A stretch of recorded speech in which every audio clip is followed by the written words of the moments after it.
live webinar through Zoom. So bear with us if there are some hiccups, but we're very happy to be doing this. We're excited. Some people I know have been waiting for this for months. But to dive into it, yeah, like basically this is a very, in a way, casual conversation. We want it to be a bit more conversational about how we're, different from other stool tests that you may be familiar with in the market. Before that, just kind of giving a quick intro. I'm Cheryl Suhoy, the founder and CEO of Tiny Health. Basically, if you've heard one of my many IG lives or podcasts or read about us on the About Us page on the Tiny Health website, I started this company based on my own kids, my experience with my own kids. Having a C-section of my firstborn and a vaginal birth of my second, and was really looking for a stool test to measure mom and baby's gut, looking for specific strains of bacteria that I wanted to find in my baby's gut that I knew could digest the HMOs in breast milk well, and I couldn't find one in the market.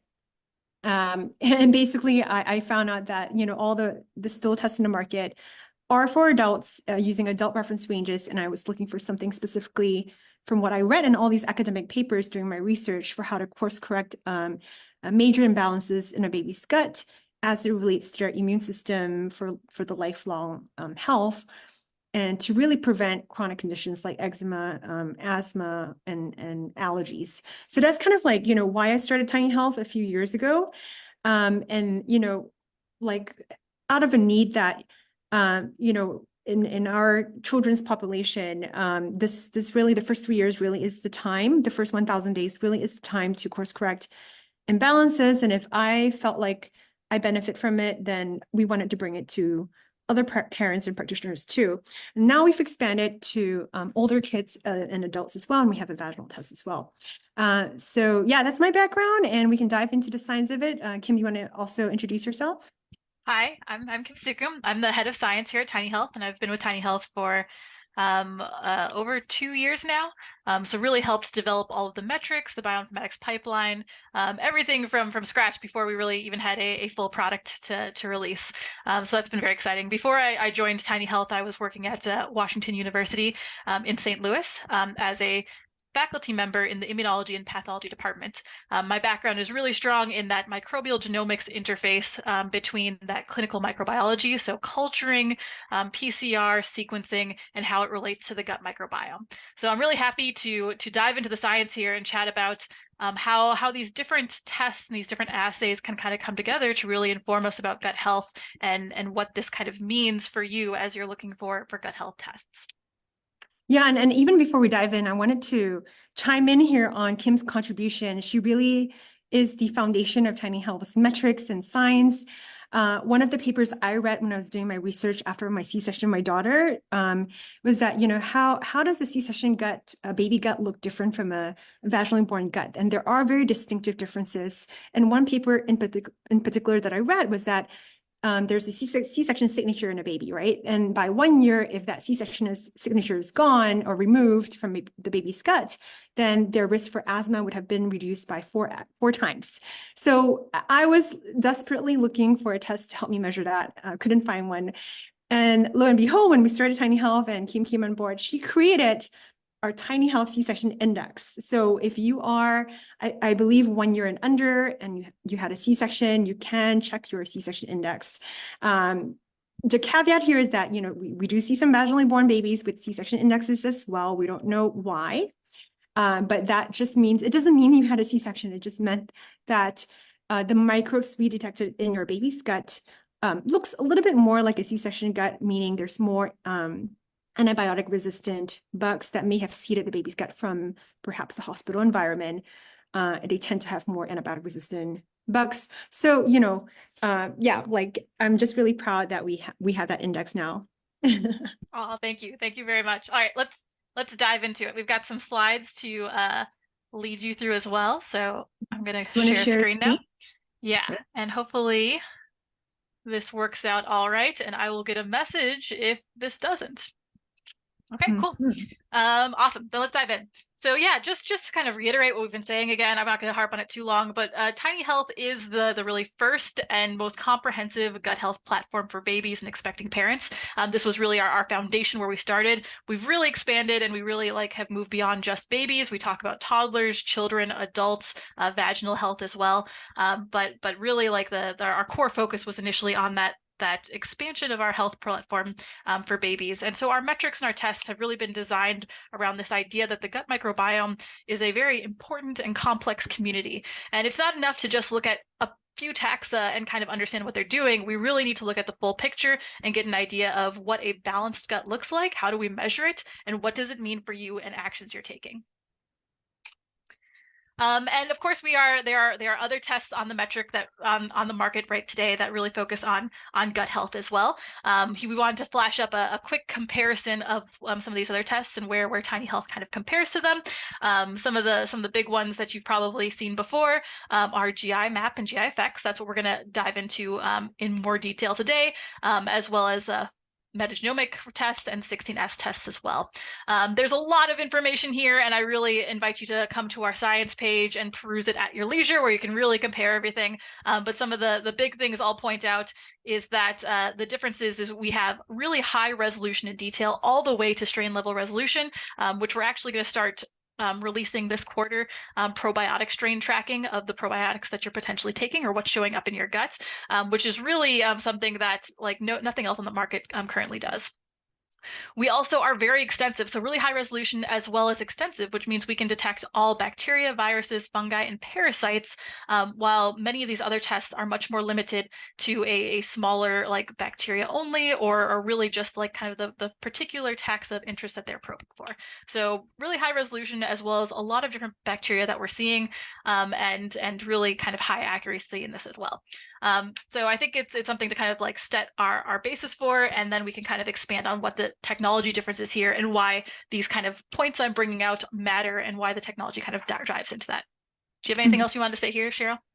No, no. I mean, like since we've been getting a lot more traction with practitioners, I think starting like Q3, Q4 last year. And I think I remember December was really a time when we have a Facebook community. And in our group, our community, there were a few people who like posted and which is kind of what prompted this webinar. One of our hottest questions last quarter and still into this quarter is, how are you different from the qPCR tests, the stool tests that doctors usually order, or functional doctors? Like, the most, yeah, like you mentioned, the most common examples are GI map, GI effects. There's also PCR tests from doctors' data. Yeah, like, can you point out differences in a qPCR technology versus a shotgun, which is what we. Yeah. And let's start on a high level. So for results that you're getting, it's often very different, the kind of focus and the kind of scope that you're seeing between something like shotgun metagenomics, which Tiny Health is doing, versus PCR culture focused tests. So here we have a kind of visual example. If your gut community is this complex community with all sorts of different bacteria interacting, all sorts of different colors and shapes, all representing different species, and then we have these little dashes and dots, which might be like the function. So maybe more things like proteins or toxins or things they're producing. Shotgun metagenomics gives you a full picture of this full community. You're looking at all of it, and I'll dive into the details of how that happens in the next slide. But you're getting this full picture. While PCR is able to give you a very good picture of a few microbes, but is really limited on what it's specifically asking about. So culturing in PCR could tell you about the things that they're probing for. So this could be like E. coli, Klebsiella, Streptococcus, or particular functions like Shiga toxin for Shigella. It might be really good at pointing out those particular ones, but you're only ever seeing a small portion of the entire gut community. So what really is the question is, well, how much is hiding and how much does that matter? And we are really firm believers that it matters a ton, that your gut health isn't just this tiny slice of the pie, although this of course is influencing a lot of things and can be very important. Your gut health is all the bacteria there and what they're doing, and even the things that we don't know how to culture yet, even the things that we don't have particular probes for, they're important and they matter. Yeah, and I think like there was a blog post by Lucy Mailing that I love. If you Google her, Lucy Mailing, and she did a comparison of stool tests as well. And from that same stool sample, she did a shotgun sequencing test. She did a PCR test and a culturing and all that. And it was like vastly different. So for I don't remember specifics in her examples, but for example, if a qPCR test detected high E. coli, is that E. coli really like 1% of your gut, or is that 0.01% of your gut? And then like, they don't really give you the relative abundance in that sense. So I think it really does matter if it's like, is it 10%, 1%, or 0.01% of your gut? And I know you're going to dive into this later, like establishing the ranges. How are they defining these reference ranges as high or low or medium, right? Of course, as it pertains to the pediatric group under 3, especially, you cannot use these adult ranges for kids. But even for adults, like we're not sure if how much it represents in the community. Exactly. Do you have any thoughts about, we also get asked sometimes, but less frequently, on RNA, like Viome, as well as 16S, like for example, Ombre, Yeah. uh, and 16S, you usually see it being really cheap, like $99, and a faster turnaround time. Yeah, and I think I did include this here so we could dive into it a little bit, but really I want to save most of the time for talking about things like GI maps, GIFX. But just on a high level, you'll also see some RNA sequencing and 16S sequencing too, which is very exciting, and they're both useful in different ways. RNA sequencing, like again, to go back to that example of looking at a full community, RNA sequencing wouldn't be necessarily sequencing the DNA, so we're not going to see the particular species, although you'll get an idea of what's there, but really focuses on those functions that are present in their abundance, which is really useful, particularly when you're looking at changes via medication, changes in a condition as it progresses as a diagnosis.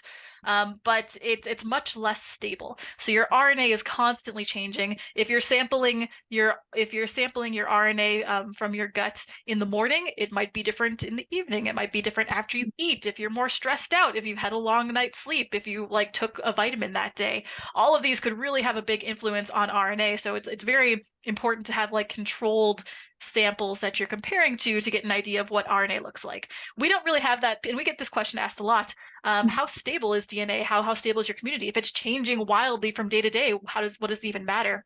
Mhm. And I would say that this is not true for our shotgun sequencing.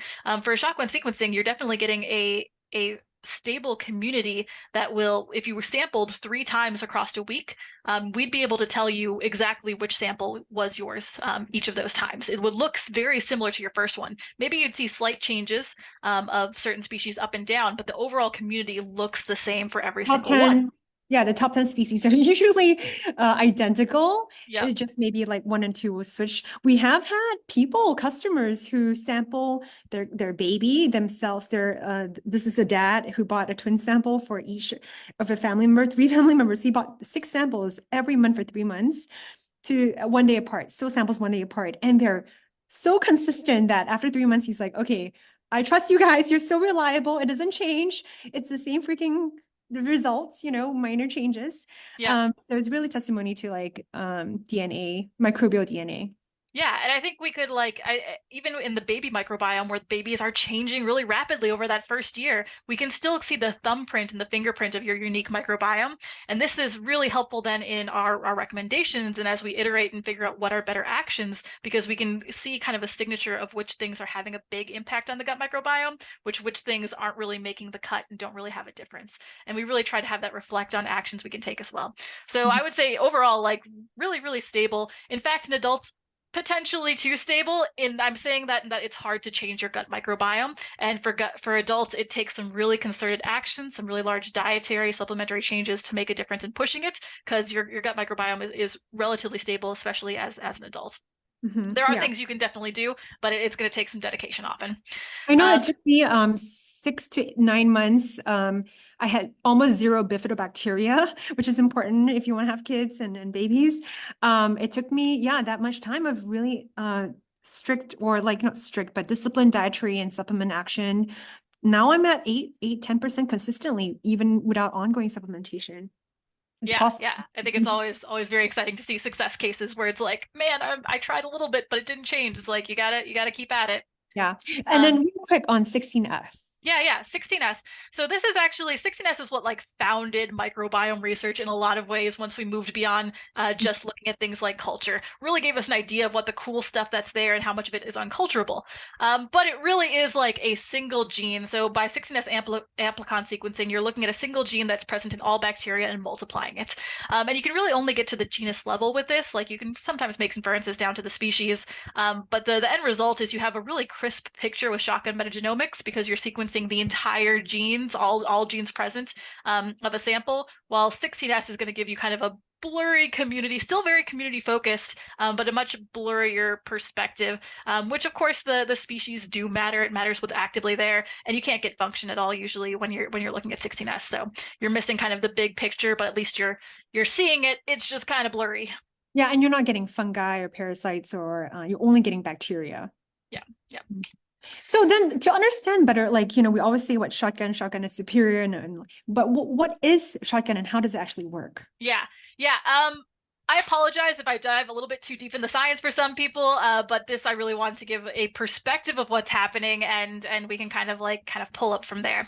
So here's kind of the more nitty gritty. So imagine you have a mixed microbial community here.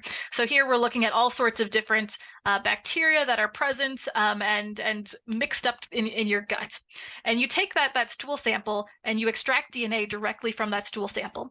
And this is an example of what that kind of DNA looks like, representation. You can see all sorts of different colors are different bacteria. With shotgun metagenomics, what you're doing is you're chopping all these up into tiny pieces, little fragments like this, and you're sequencing all of them. And then from all of those tiny little fragments, you're kind of detecting, okay, this one is this gene, and this would do that. This one is this taxa. This one is this taxa. And so we use all of that data to get an idea of what the full community is, and we're not kind of wasting any of it. All of it kind of goes into full shotgun sequencing. Now, let's compare this to amplicon sequencing. And when I say amplicon sequencing, this is, for example, that 16S, which I just mentioned, is a type of amplicon sequencing, but also all PCR is amplicon sequencing as well. So it's really focused on a particular gene. If we're talking about 16S, this gene might be present in all of the bacteria. So maybe you're seeing the little colored thing and all the gray of all of that. Amplicon sequencing would take that, multiply it, so you're making many thousands of copies of it, and then you can sequence that particular copy and say what it is, what's there. If this is more of the PCR, maybe that's all you want to do. Like maybe you don't care about what's in everything else, you just want to know about this species. So we're going to take this gene or this small fragment, multiply it, and say, okay, the yellow one is there because I see a little fragment of it. And so what you gain is very good at, okay, there was a little bit here and then we multiplied it, really put the magnifying glass on it. But what you miss is the entire rest of each of those genomes and everything else of the community that's not easily amplified by these particular primers. But does it matter how much you amplify? Because I remember now it's kind of like reminding me of the COVID PCR test days. I remember there was some controversy about like, like the amplifying, how do you say it? Like they were amplifying too much on PCR. So everyone was like, more people were testing positives than they Yeah, actually were. Yeah, Right. PCR is great for sensitivity. It's great for detecting something at very low levels. So for the COVID example, it was looking for something that was from a nasal swab. There's not a ton of viral DNA you're getting. And so in order to really tell what's there, you have to amplify it a lot. You have to really multiply it. But you can definitely go overboard, and it has to be very carefully set what your primers are and how you're multiplying it and how long. There's definitely a lot of things that can cause contamination that might look like something else. So I'm not exactly sure exactly about the COVID example, but this is definitely like whenever you have a suggestion for primers, it goes through a lot of vigorous testing before it gets to the place of being like, all right, we're happy. And Yeah. all of that testing was for a single gene or a certain genome region. And again, it's really missing the picture of everything else that's there. Yeah, so I mean, I guess the criticism here is that if you amplify really enough times, you will find something there, right? Even in very low abundances. Often, yes, and often if something else is similar enough and you amplify it, like it's really kind of losing that representation of what it was initially. Yeah. So it definitely can be tricky to get it right. Very useful in certain circumstances, but tricky. Mhm. Okay, so let's zoom out a little bit on using these kind of things and what they look like in tests. So I'm first going to talk about a little bit of GI effects. So we're going to talk about that PCR amplicon sequencing as well as culture and microscopic testing. So this is all really traditional microbiology. This is like the bread and butter of microbiology, and in some ways it is very necessary and very efficient at what it does. But it's a little bit narrow in focus when you think of what's going on in the gut microbiome. PCR, like I mentioned, you have to have specific primers that you're looking at, and they're going to amplify just that one small region. Culture is awesome and can be very strong, but we're often not good at growing a lot of the things that live in your gut. We have particular taxa that we're really great at culturing, things like E. coli, awesome. We do a great job with Klebsiella, Enterococcus. We know exactly how to grow these things. Things that are harder to grow, like anaerobic things, Bifidobacterium, can be trickier. A lot of the things that are beneficial in your gut are anaerobic, and they don't grow very easily in culture. And plus, like culture again is really often focused on those pathogens, those things that we've spent a long time knowing exactly how to grow. There's so much in your gut that's present that just kind of misses that because it's hard to grow.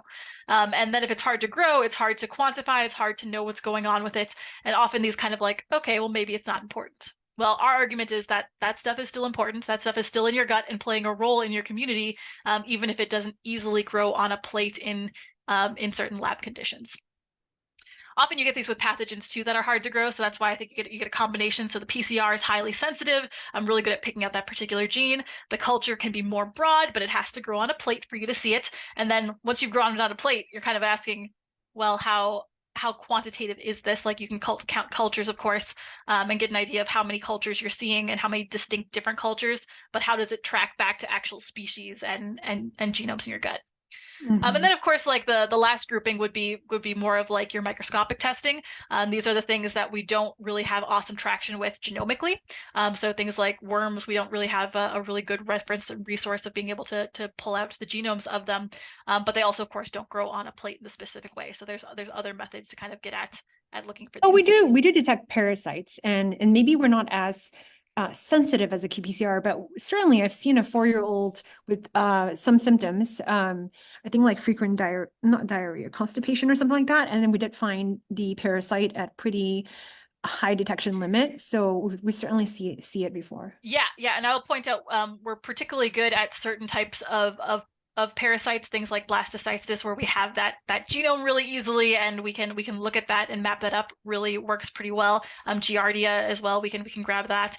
These hookworms are something where you'd have to like be sampling a part of the worm for us to be able to like look at it in either shotgun sequencing or often the PCR. It's just a little bit more difficult. Also, we should point out, like, for example, GFX has a 3-day parasite test. So it's way more expensive. I think that's the one I tried, like it was like almost 500, it's like 400 plus. Even in a qPCR is actually, they did admit it's harder to detect parasites, is a little bit elusive.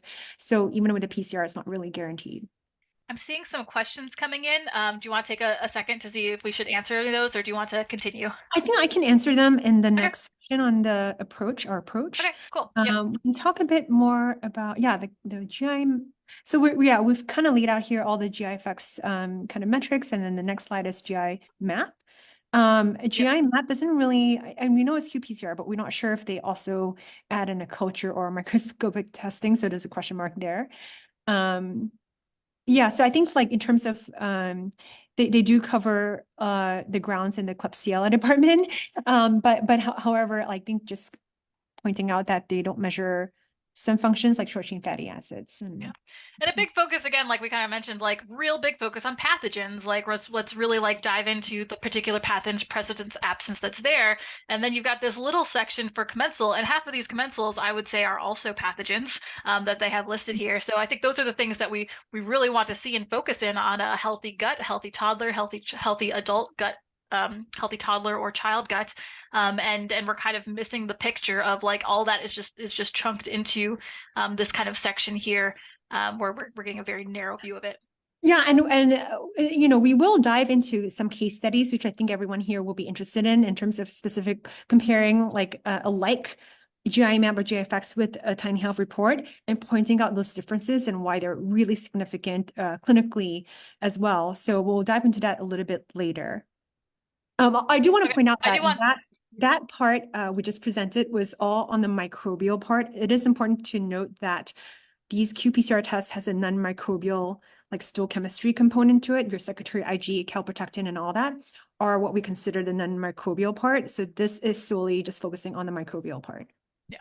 I'm going to just quickly see if I can. So, should someone avoid things like probiotics or parasite cleansings for a certain amount of time before providing a sample for this test?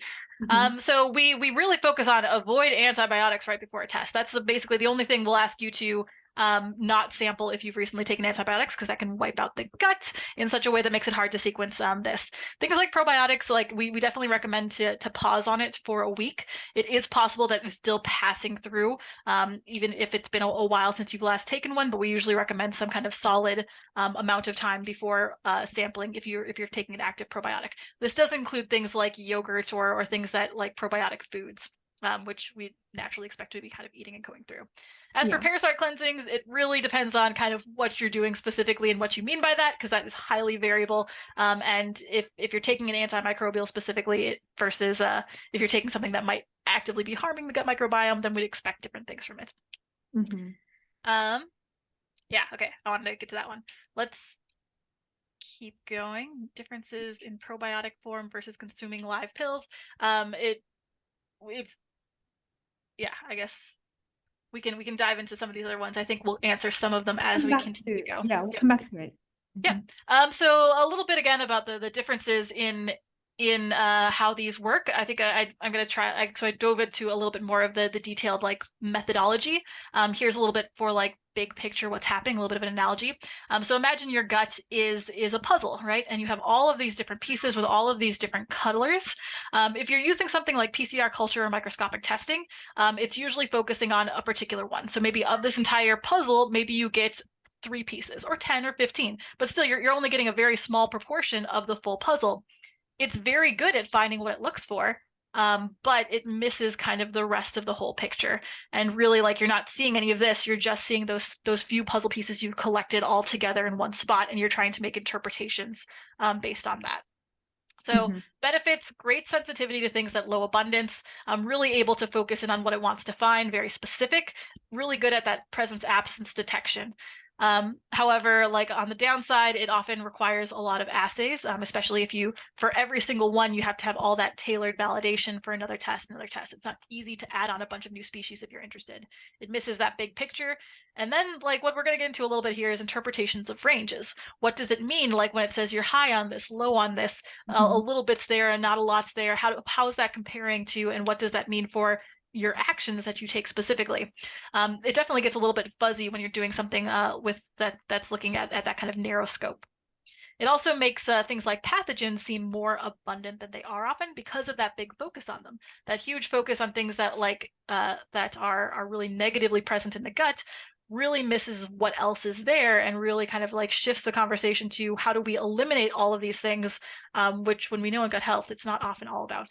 So this, Kim, this came up in the Facebook group conversation, right? Like there's many people who've done like these PCR tests and then tiny health, and some of them obviously they didn't have a very good tiny health, like it didn't come out great in terms of the markers, but some by and large more people say that my GI map or GIFX always show a worse test than a tiny health test does.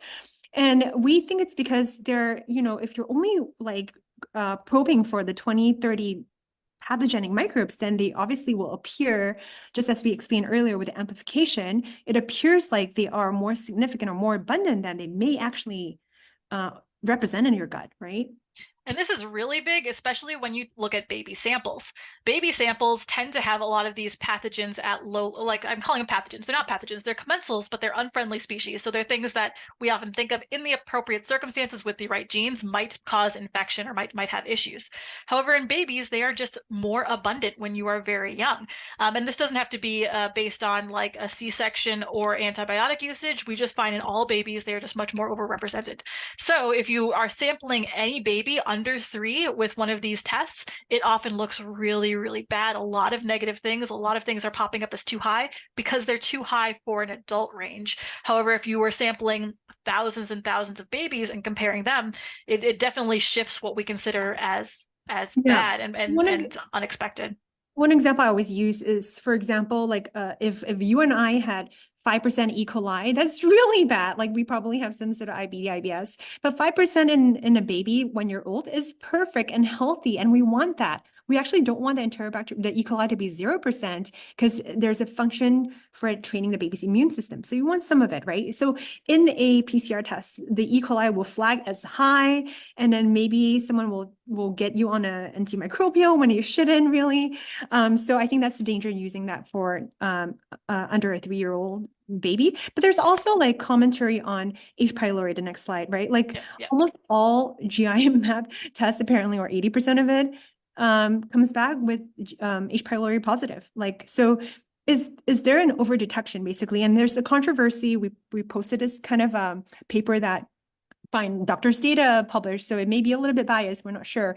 But we're not the only ones basically in the space that have observed and seen that you do get a higher kind of like detection of H. pylori, and to a lesser degree candida. I'm hearing less of a degree of that, but definitely more H. pylori. And some practitioners even claim that like 70% of population have H. pylori, and it's a very normal, member of our gut.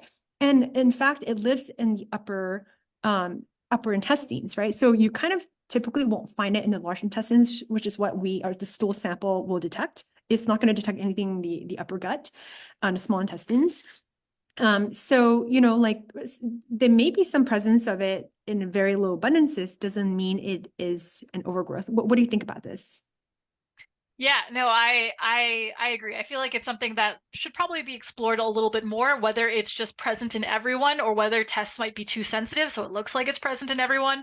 I think I'm not entirely sure about H. pylori, but I know this is definitely the case for things like if you have detection of Enterobacteriaceae, which are super common, normal, and can be very commensal in the gut microbiome as long as you know kind of at what levels and what it looks like at different ages.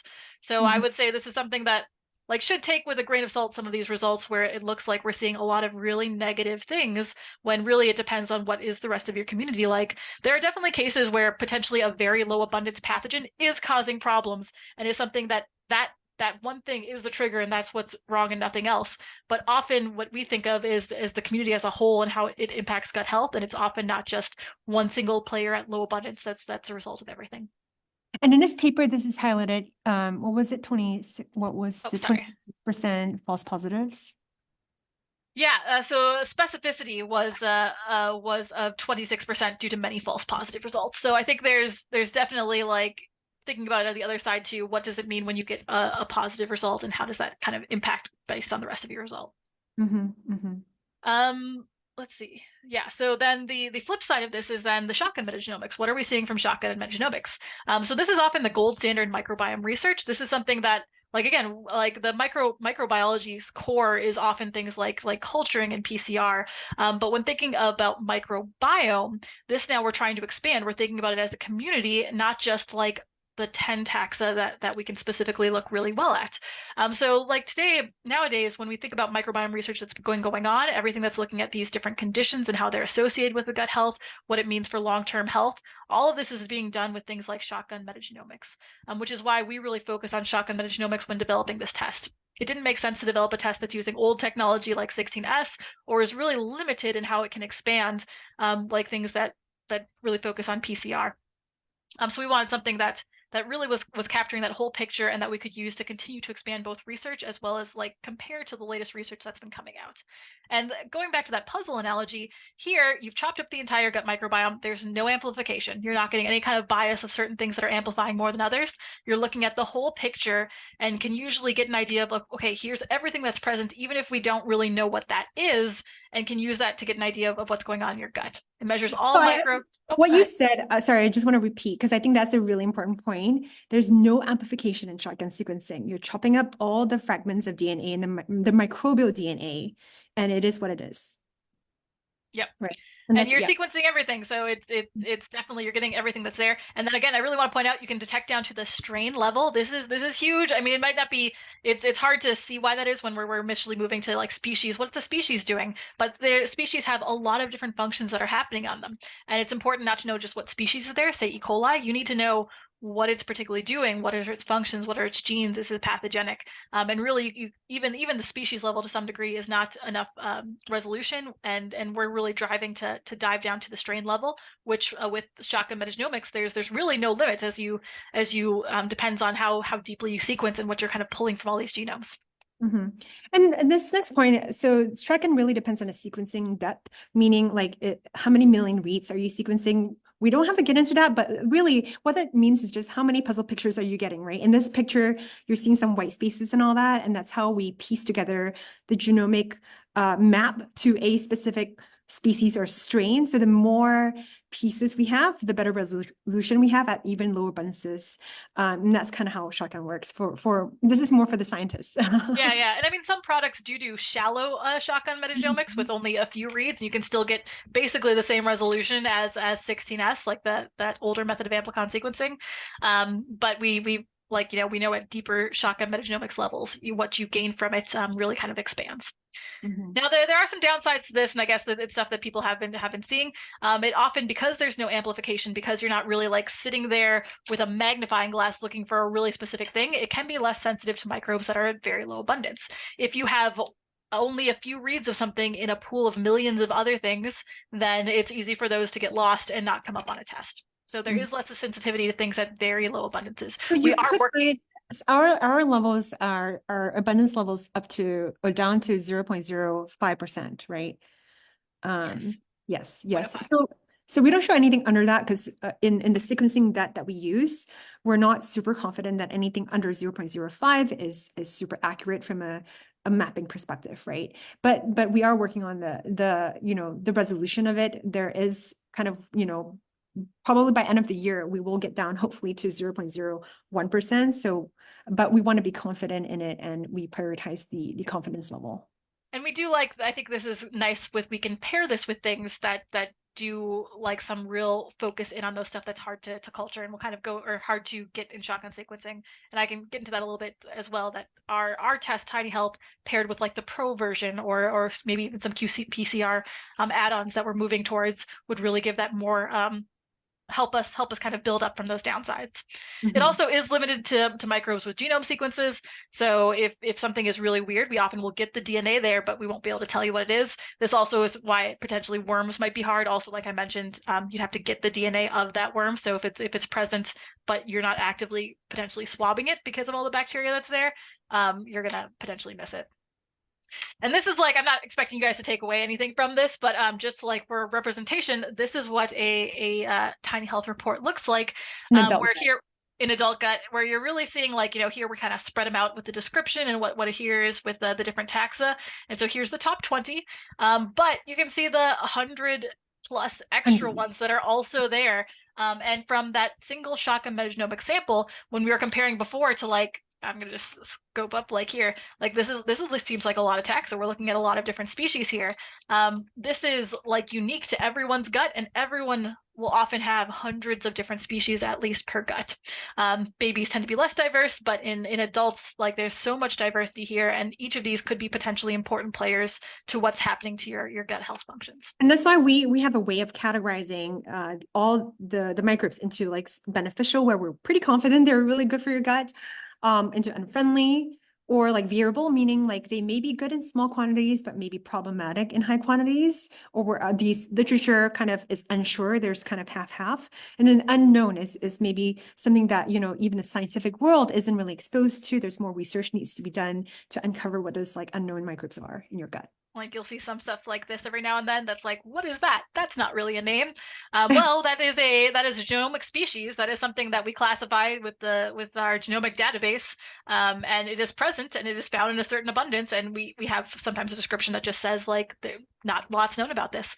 Like microbiology as a whole has done an amazing job in characterizing pathogens. It's really been our focus, and you can tell why, with people actively dying sometimes from these individual infections. But what it's missed out on are all of these things that are rare and unique, and there's so much of a world there that is still being explored, that could be very important. And one of the cool things is as research comes, more research comes online, and even from our own Tiny Health proprietary data sets, this is a living report. So when you go on the web portal, you'll see like we would, frequently send updates. We may have refreshed, so it may be an unknown microbe before, but now it's known and we've classified it, or we have new markers for your health, or there's new research coming out with associations with certain species. And you may find that in your report, even if you took the gut test like a year ago, for example. So there's definitely lots of benefits. Shotgun sequencing and then the way we've done our tests is a living and breathing thing. So it's ongoing versus a very static PCR report. We just got another question in. So, for example, Klebsiella and strep show up flagged, but not in tiny health. Does it mean we actually don't need to worry about those false high levels in the GI? Are they actually so low that they don't show up in the tiny health test? So I think this is a great question, and definitely something that like we think about a lot. Usually, if they are like, you can test for like virulence factors. It is possible that something very, very low level of Klebsiella might be causing an issue. However, if you don't have any symptoms, if you're like a regularly healthy adult or child that has like no symptoms comes up, but you see something like that looks like it's flagged in one report and in the tiny health one is at very, very low levels or even not even detected, that might suggest it's not actually a big player in your gut microbiome community. So I think it's definitely a different perspective of what you want to do about it then specifically. Yeah, and it comes down to my slide, Kim, if you want to Oh, skip to like 15, the approach. is it Ultimately, this I one? think this is a great question. Yeah, it ultimately comes to approach and it answers some of the other questions asked by Anna as well. So like, I think when you do a PCR test, because the focus is so much on pathogenic bacteria and less so to relative degree, right? Less emphasis on beneficial potentially, right? You may, or a practitioner may jump to number 4, which is, eliminate, eradicate overabundant pathogens, right? And usually that looks like antimicrobials, again, depending on who you're working with, we don't know. It's like the fear is that, we just like focus on getting rid of the bad things.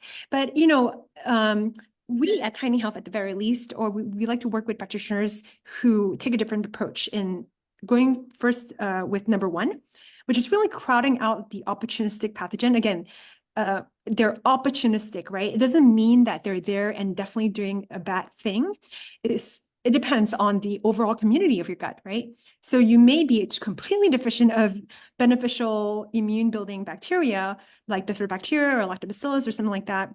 And we like the approach of crowding it out via increasing beneficial bacteria. So if you're low on certain beneficial bacteria, then let's try to grow that first. Let's try to like reseed that via diet, prebiotics, probiotics, and things like that. And certainly from my example earlier, and Anna had a question, what did you do during the 9 months to shift the gut microbiome and have more bifidobacterium?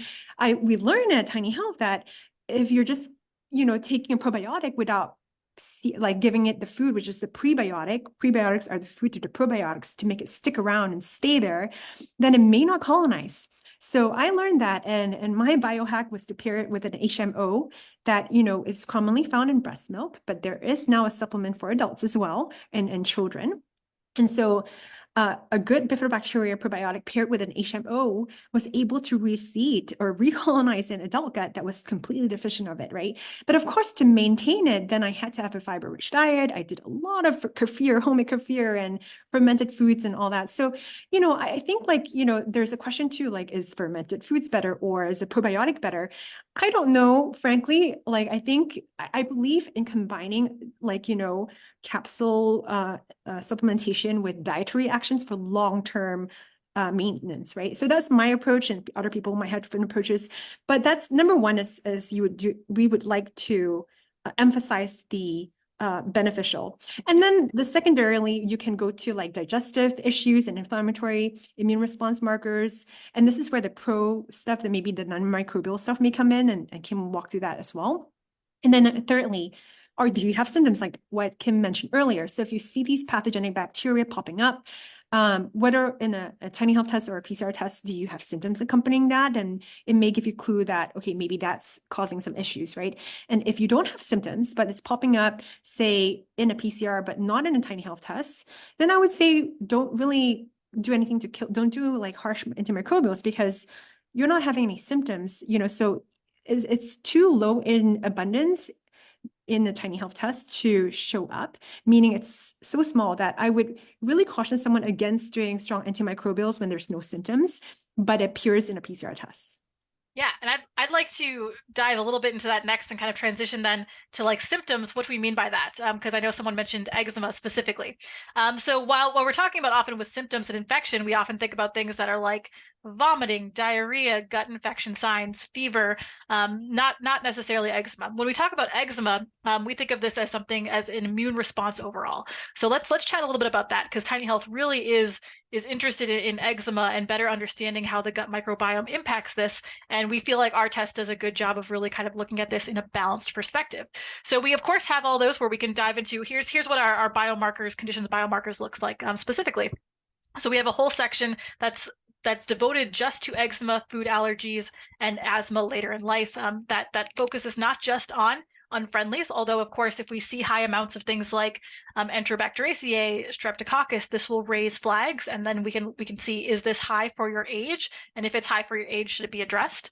But we also have this big focus on things that you're not really going to see in those other tests because they are commensal taxa. They are things that are beneficial or common across normal diversity. Things like different Clostridium levels, Blauschia, Bifidobacterium, Faecalibacterium, Ruminococcus, Ruminococcaceae.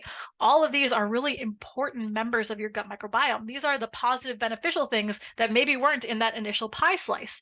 And really what matters isn't just like, do we detect it or do we not? Does it look like an adult range? It's how much they have for their age group and what it looks like as a signature when we look across multiple different taxa. And these kind of really combine into a signature of something that looks like potential eczema or not. And then we recommend actions based on that and based on what might be specifically depleted in that child. So I really do think it's that shift in focus for some of these conditions and some of this gut health perspective from just a focus on the unfriendly small slice of the gut microbiome into a larger picture perspective of what all is there and how are they interacting together to really result in gut health. There's a quick question from Jeanette as well in terms of like whether it's still beneficial to order a test from Florey since they can customize probiotics based off of stool findings. When I did Florey, and again, I know they use shotgun, so I kind of like at least they're using a more comprehensive technology.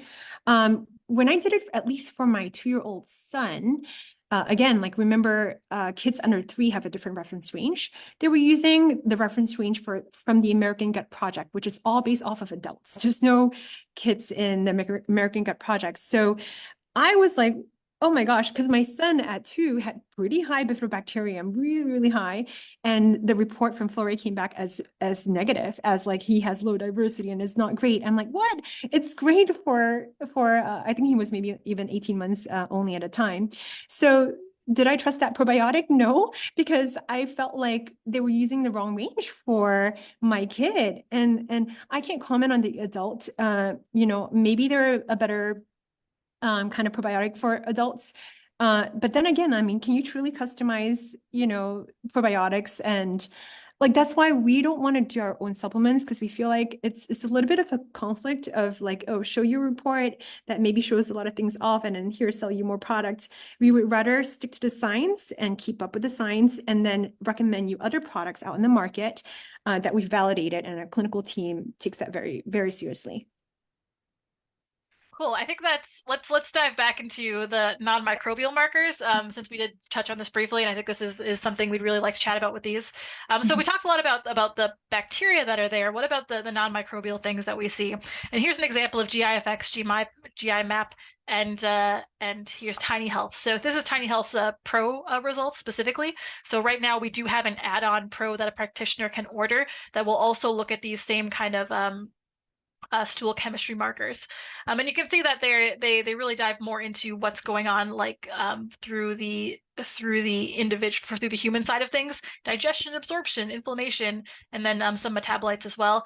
GI maps is kind of missing. It doesn't have those specific metabolites from that perspective as well. So we do have add-ons with this that will kind of fill that aspect. We do think of them like from a science perspective. It's kind of two sides of a coin. So you have the bacteria that can be causing problems, producing toxins, doing different things in the gut, and you have that kind of perspective. And then you kind of have the host or human response to it. And this kind of gives that other side of things. The host response could be because of the bacteria, or it could be other things that are happening. So here, like high secretory IgA could be due to specific gut imbalance, but this doesn't really show you that full picture unless you've looked at the species specific to it and actually seen like the functions of what they're doing.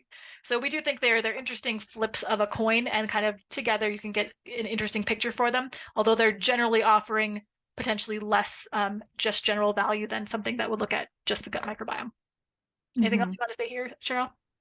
No, so yeah, as you mentioned, like GI map is missing a huge part of the gut function in terms of short-chain fatty acids. So I just wanted to point that out.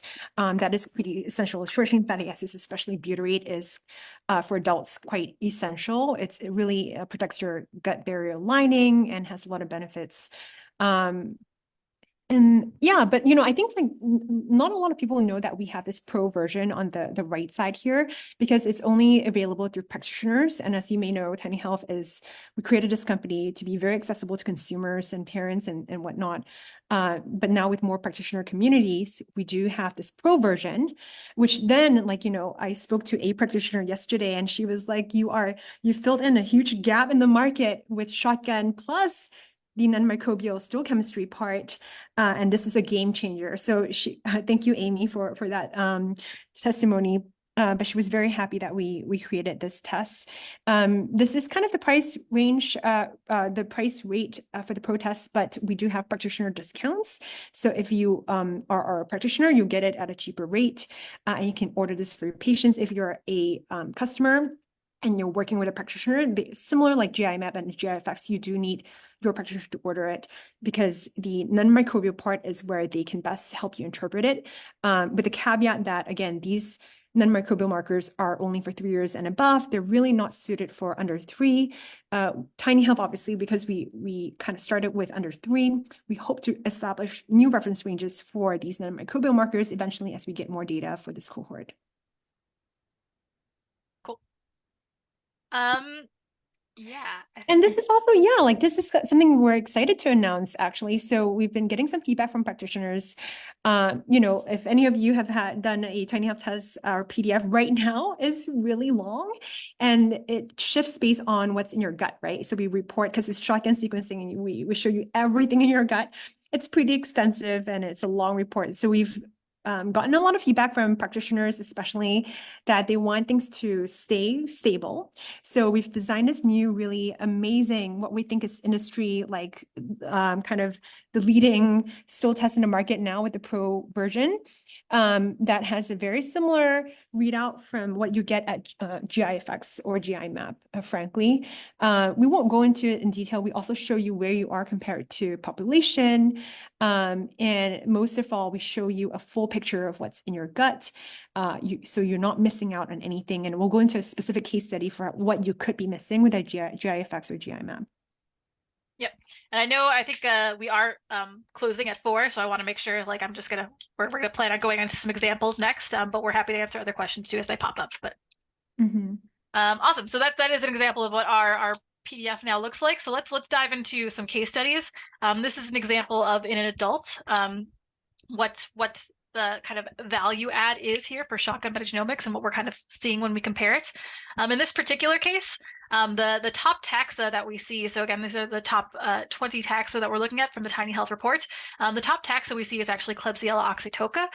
If you're familiar looking at gut microbiome samples, this is kind of shocking in that, like, we typically like to see things that are beneficial, Bacteroides maybe, or Faecalibacterium roseburia, or like a lot of the good things here at high levels, which we do see these at lower levels. But we really see taking precedence here is this Klebsiella, which makes up 8% of the gut, which is a really high proportion for an adult. Like, again, if we're talking about a newborn, 7 days old, maybe not. But when we're talking about adult, that's surprising. Mhm. When we look at the GI effects report for the exact same kit, they don't have Oxytoca, Klebsiella oxytoca specifically here. So all of this looks like, not really a ton of flags here. It's When an- they have the culture result for Klebsiella, it's Klebsiella pneumoniae that they're looking at, which is a related species and can also cause infection, but not Oxytoca. So here we're seeing normal levels of that green levels of Klebsiella when we show really high levels when we look at the shotgun metagenomics. So missing a huge picture of their gut and really kind of changes your entire interpretation of what this looks like based on just like the species we're getting. The fact that this species that is very highly related to pneumoniae It's is completely missed. completely missed. Yeah. So I Mhm. think it's something that again really focuses on that big picture aspect. Sometimes it is pathogens, sometimes it is things like Klebsiella that we know are related to inflammation and not positive to see. But if you're not looking for the right ones, maybe you'll miss the things that are actively potentially causing the problem. Mhm. So besides that, like we also like have that focus on the capacity. So while the GI effects looks at, I don't know if we have the stool chemistry of them specifically. While the stool chemistry looked all right in this report, when you looked at the capacity to make these, so we're looking at those microbial markers and how many of the genes are kind of present here, we can see a lower ability in general of that capacity for both digestion and short chain fatty acid production, even though levels were hopefully decent. So this could mean that certain genes are working overtime, but maybe there's a good potential here to focus on this to really improve overall capacity of your bacteria to support you. Anything else you want to say here, Cheryl? No, we can do a baby sample next. Yeah, let's do a baby. Um, So this is again Oh, really emphasizing range differences. Here we do see again pylori. We've talked about pylori to extent earlier on. We see pylori flagged here when it was not found in the Tiny Health account. So here we're at 0%. Really kind of raising the question of like how much of it is there, how much of it is bad, is this normal? We're really not going to dive into that for too much more here, but we will see like things. So this is the commensal keystone bacteria represented at for an adult range. And so you can see things like high Bacteroides, high Bifidobacterium, and like typical amounts of other aspects. but when in fact Bacteroides is connected to vaginal birth, right? So Bacteroides and quote unquote high amounts in a baby could be really healthy and represent in vaginal birth versus in a GI map or GIFX, it could be flagged high uh, incorrectly. Yep. And that bifidobacterium, while it looks high for a baby, here when we're looking at the Tiny Health account, it's 1.43, which if you're looking at a typical adult in the US, where we know there is generally a depletion of bifidobacterium in healthy adult guts, this might look like a typical level. This looks like a normal and even high level for an adult. However, in a baby of this age, we would expect a lot higher. So this is actually something that we really want to recommend to boost bifidobacterium to help support baby's immune system and really help their developing gut at this age. Again, that functional approach, right, of like crowding out the pathogenic with beneficial first instead of going directly to antimicrobial. I believe in this case, they did go from the functional practitioner's advice, they went straight to antimicrobials. Unfortunately, when we thought like, I think like if they had I think consulted with us, I think we would have tried the boosting bifidobacteria first, and then maybe do a retest because that could have totally fixed the child's problem without having to do potentially antimicrobials. Unless they're really, unless you've tried the beneficials and you sequence it, it's still not sticking for some reason and symptoms persist, then you might do an antimicrobial, for example. And I mean, antimicrobials, the big problem we have with them is that often like they're not like sometimes they're a bit more specific, but it's the casualties of your beneficial gut microbiome that antimicrobials are usually lower on that list. We don't want you to knock down things that we know are beneficial that might be like trying to establish themselves in their gut. I'm going to skip over this one quick and just go to another baby. So this is a younger baby, 7-month-old baby, where again we're getting a flag for E. coli, and it's possible that this like baby didn't have any symptoms related to E. coli, but we see high amounts in from the GI Maps report. However, when we look at the Tiny Health report, we see really typical levels. Again, an emphasis that like sometimes when looking at a baby, the ranges are really different, and what we'd expect to be high in an adult is not high in a infant. On the flip side, when they're looking at C. diff, they looked at C. diff particular presence of toxins, toxins A and B, which were not detected. However, in this sample, we did find high levels of C. diff itself. So maybe this is a good thing. Maybe like C. diff is present at high levels, which we want to address, but it doesn't have those toxins, so we're not going to actually see symptomatic responses of it. But I think it's still a little bit concerning that by the focus of PCR, you can sometimes miss some of the big picture things that might still be present, but not directly specific to those toxins.